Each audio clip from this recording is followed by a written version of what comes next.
Guys, இந்த பேம்பர்ஸை use பண்ணி இவ்வளோ ஐஸ் எப்படி பண்ணுறது அப்படிங்கிறத இந்த வீடியோவை முழுசாக பாருங்கள், சொல்லித்தரேன். இன்றைக்கி எக்ஸ்பெரிமெண்ட்டில் நம்ம ஐஸ் பண்ண போகிறோம். ஸோ பேசிக்காக இந்த ஐஸ் பண்ணுறதுக்கு நம்ம என்ன யூஸ் பண்ண போகிறோம் அப்படின்னு கேட்டிங்கன்னா இந்த பேம்பர்ஸ். ஸோ பேசிக்காக 2 பேக்கெட் பேம்பர்ஸ் வச்சுருக்கேன், டைப்பர்ஸ், சின்ன குழந்தைங்களுக்கு.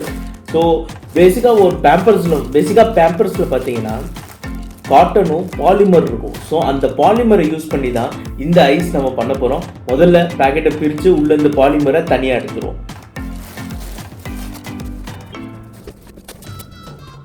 உடனே எவ்வளோ நேரம் கைஸ், ரொம்ப நேரம் கழித்து இந்த பாலிமரை அந்த 2 பேக்கெட் பேம்பர்ஸ்லேருந்து இந்த இதை எடுத்துட்டோம். ஸோ இந்த பாலிமரை வச்சு தான் இப்போது ஐஸ் பண்ண போகிறோம் first time.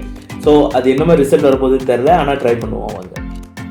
So first plan என்ன இருந்ததுன்னா, இதுலேயே நம்ம வாட்டர் மிக்ஸ் பண்ணி ஐஸை ஃபார்ம் பண்ணலான்னு சொல்லி, ஆனால் நம்ம கிளாஸ் யூஸ் பண்ணி பார்ப்போம். கொஞ்சம் கிளாஸில் கொஞ்சம் மிக்சர்ஸ் போட்டு, ஸோ அது என்ன ரிசல்ட் வருது அப்படிங்கிறத கொஞ்சம் அனலைஸ் பண்ணலாம்.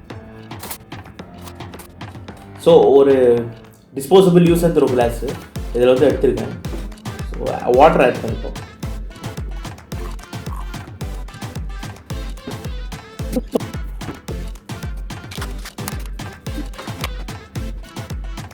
இன்னும் இருக்கிற பாலிமர்ஸையும் ஆட் பண்ணி ஒரு ஃபுல் குவான்டிட்டியாக எவ்வளோ ஐஸ் கிரியேட் ஆகுது அப்படிங்கிறத பார்க்கலாம்.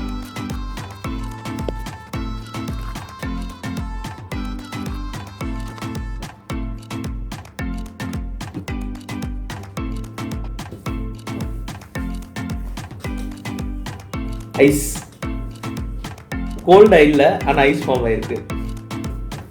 வேற லெவலில் ஐஸ் ஃபார்ம் ஆயிருக்கு கைஸ்.